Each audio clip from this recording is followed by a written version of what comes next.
鬼东西，甩不掉啊！快丢掉！今晚打不下这座城，所有人就得饿死。随诸臣们的重击声响起，这位民族英雄悲惨离世。上次台南外景的档案都备份好了，你手上那块不知名破瓷片到底有什么好看的？不是啊，它上面的花纹越看越像……哎，靠，超烫！这什么鬼东西，甩不掉啊！快丢掉！外面管线气爆吗？冷气整坏了。等等，刚刚这块瓷片发光，把我们吸进来了。这破烂是时光机吗？我们现在到底在哪里？我不知道它是不是时光机，但你见过拿着长矛的消防员吗？那种古代缅甸盔甲还有烧金佛的手段。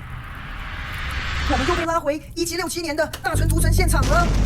西元1767年4月7日，中南半岛最璀璨的明珠迎来了它历史上最黑暗的血色黄昏。统治泰国长达417年的大成王朝，在缅甸贡榜王朝国王辛标信的100万大军铁蹄下彻底崩塌。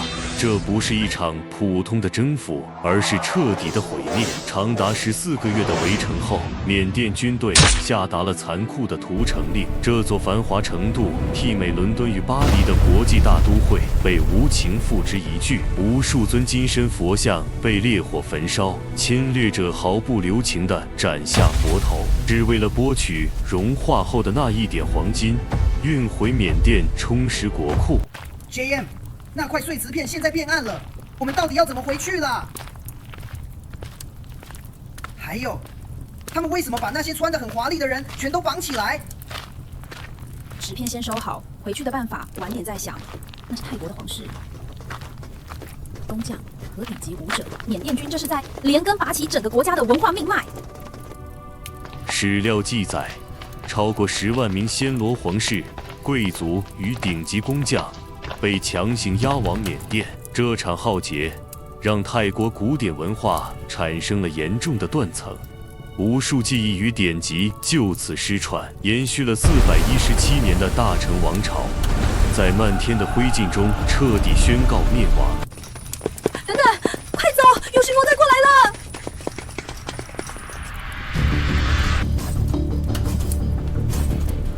他们朝我们这边走过来了啦！闭嘴，躲进去！嘘，死都不要出声。差点没命，泰国是不是彻底完蛋了？还没，有个华裔血统的疯子准备逆天改命。大成沦陷时，郑昭将军率500死士突围，他是华裔混血，父亲来自中国广东，国破家亡，他带着残部展开地狱级撤退。500人从大城一路杀到尖竹问，这等于从台北砍到高雄，找死吗？沿着泰国湾，他们在泥泞与追兵中苦行。抵达尖竹问后，当地的统治者却拒绝开城。为了激发斗志，郑昭下达了疯狂命令：全军吃完最后一餐，准备迎接死战。接着，把所有煮饭的陶锅全部砸碎。砸锅？这不就是项羽的破釜沉舟吗？没错，这招直接把泰国士兵逼上绝路。今晚打不下这座城，所有人就得饿死。凭住置之死地而后生的狂暴杀气，郑昭的军队当晚就奇迹般攻陷了城池。随后，当地的潮州华商倾尽财力，全力支援同胞，木材与粮食源源不绝。富国营地化为巨大的造船厂，日夜赶工。铁匠日夜打铁，铸造兵器与火炮。短短7个月，他们竟建出上百艘战船。5000精兵的复仇舰队在海湾集结完毕。7个月建出一支舰队，这根本开挂了吧？历史有时候比电影还扯，你听。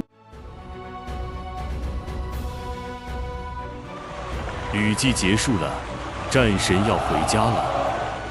各位，我们在郑昭的战舰上，准备杀回大城啦！说好的见证历史呢？流传好想死。大城府灭亡后，仅过了短7个月，郑昭率领5000精兵，沿着昭披耶河逆流而上，随筑河流越往北越窄。看清楚了 ，K， 这是一场没有退路的塔防游戏，只要停下1秒，我们就会被两岸火炮轰成木屑。复仇舰队的第一个目标是吞武里要塞。坚固的城墙上，缅甸大军已经严阵以待，满腔复仇怒火化为震耳欲聋的猛烈炮击，上百门大炮齐发，火光瞬间照亮了夜空。太疯狂啦！这就是大城夺环战的第1炮。坚固的吞武里要塞在狂轰猛炸下开始崩塌，毫无防备的缅甸守军瞬间溃败，弃城逃窜。看，他们开炮反击了啦！吓死我了！吞武里只是前菜，你看前面那个巨型营地，那是三菩提树营地，缅甸最精锐的主力部队。缅甸主将下令，两岸火炮阵地进行交叉射击，燃烧的炮弹撕裂船帆，整片河面陷入火海。泰华联军在浓烟中死战，拼死装填火药反击。密集的炮火宛如暴雨，水柱在战船旁炸开。船帆烧起来了 ，JM 快想办法啊！先锋战船被击中起火，强大的火力让攻势停滞。就在战况陷入泥沼、近乎绝望之际，郑昭拔出双刀，身先士卒，跳入其腰身的泥滩。将军的勇猛彻底点燃斗志，士兵纷纷跳船。这根本不是在打仗，这是在用性命换取国家。他们顶着猛烈的炮火，发起不要命的冲锋，刀剑交锋，泥水四溅，累积了7个月的亡国之恨，在这一刻全面爆发。经过数小时的惨烈肉搏，缅甸主将终于战死。郑昭的军队成功将军旗插回大城的土地上。黎明破晓，郑昭带着满身的泥泞与伤痕踏入阿瑜陀耶城。我们赢了，对吧？但这里怎么连一个活人都没有？郑昭将军跪在那里哭，他看起来快崩溃了。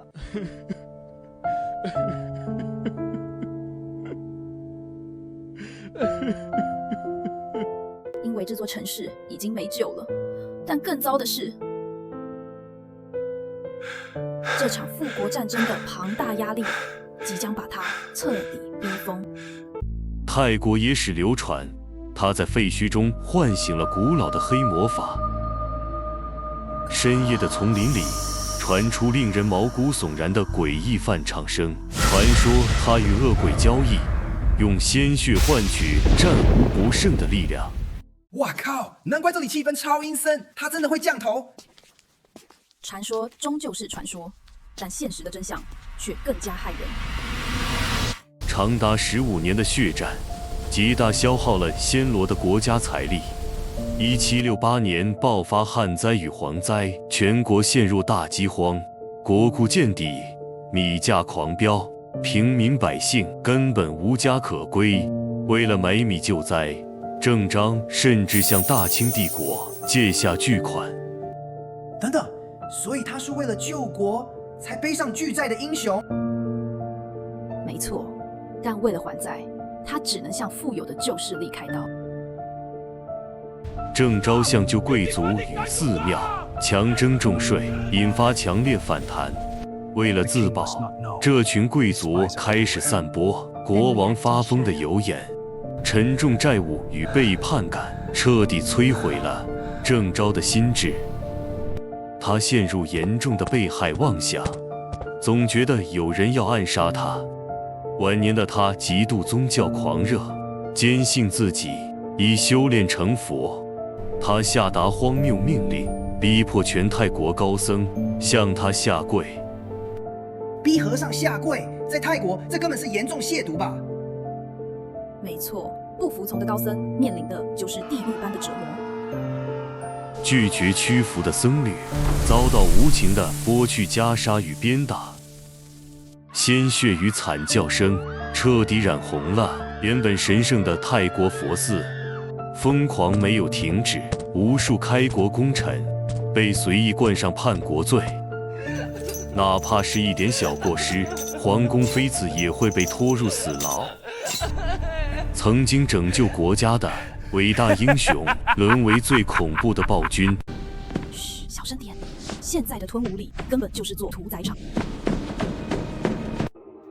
碎片闪红光了，外面怎么突然大乱？发生什么事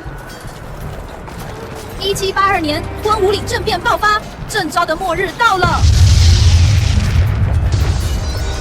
皇宫内卫突然陷入了极度的混乱与恐慌之中。将领披耶善打着清军策门号，率领叛军包围皇宫，压抑了许久的民怨与贵族怒火，在这一夜爆发。暴民推动巨大的原木，直逼国王的最后寝宫大门。随住震耳欲聋的撞击声，最后的防线被彻底撕裂，大门被撞破了，所以是这个披耶善杀了国王。不，在柬埔寨的却克里将军收到政变消息了。披耶善冲入大殿，将不可一世的帝王无情压制。郑昭被剥去华丽王袍，被迫出家，并囚禁在寺庙里。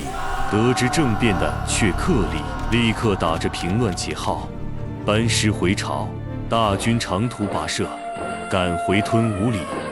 却克里迅速控制大局。他以平定叛乱为由，将披耶善与郑昭一并治罪，连政变的人也杀，这根本是黄雀在后啊！这就是政治，真正的大清洗现在才要开始，准备见证泰国史上最无情的皇家处决。等等，却克里既然回来平乱了，把叛军镇压下去，救出老友不行吗？救他？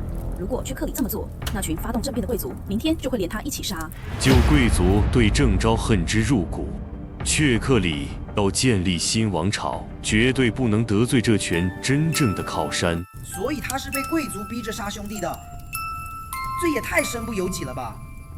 身不由己 ？K， 历史学界怀疑这场政变根本是他自己一手策划的。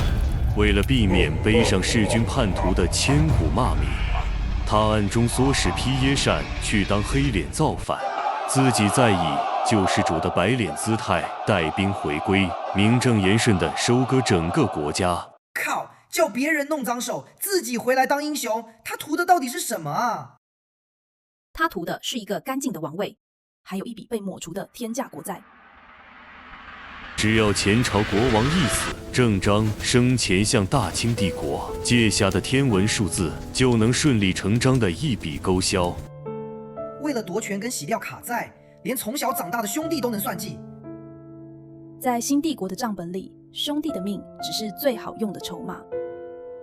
为了彻底斩草除根，这位昔日的战友无情地下达了处决令，但皇室之血不可落地。士兵拿出了天鹅绒与檀香木，曾经的伟大国王被屈辱地塞进了红色麻袋中。刽子手高举沉重的檀香木棍，瞄准了他的后颈。随诸臣们的重击声响起，这位民族英雄悲惨离世。用木棍跟麻袋打死，这到底是什么变态的刑罚？这是泰国古老传统，为了不让尊贵皇血触碰地面。雀克里正式登基，建立统治至今的曼谷王朝。为了防御缅甸，他将首都迁往昭披耶河东岸。宽阔的昭披耶河成为最完美的天然护城河。对岸原本不起眼的小渔村，化为国际大都会曼谷。宏伟的大皇宫拔地而起，权力中心彻底转移。踩着战友尸体上位，换来了现在繁华的曼谷。这就是权力的代价。走吧，我们得想办法离开了。历经风霜的黎明寺，也终于迎来了辉煌的新生。哎，等等，这石缝里卡着一个东西，是新瓷片。K， 不要乱破地上的东西！哇！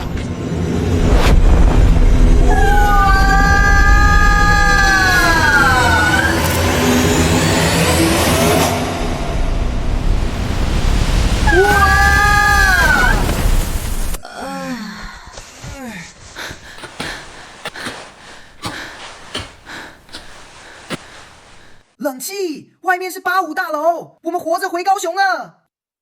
先别高兴得太早，你看这块瓷片底部的图腾，这花纹好毛哦，而且看起来比上一块还要古老。